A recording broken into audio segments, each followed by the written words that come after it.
Okay, mga boss, tapos na natin pinturahan ng tall red. Pagkaganda ng red na yan. At ang ginamit ko dyan pang kotse, urethane paint yan.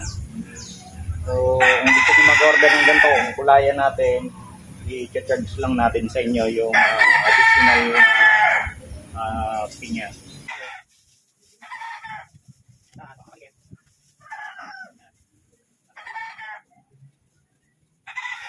So ito na mga boss, ating pinturahan na yung kanyang body, yung kanyang body frame, body panel, I mean. Ayan, tapos na natin.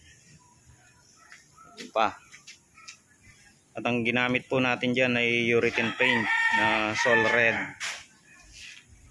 Yan mga lods, kulay pula.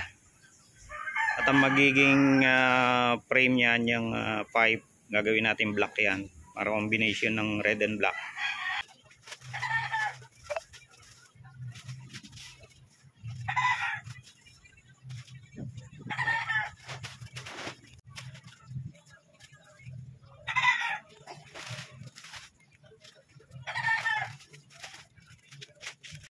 ito na nga mga boss, natapos na natin pinturahan yung ating ordinary na sidecar na stainless ang flooring.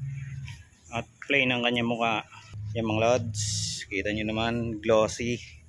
Patutuyuin lang natin yan, then babalutan natin yung napinturahan.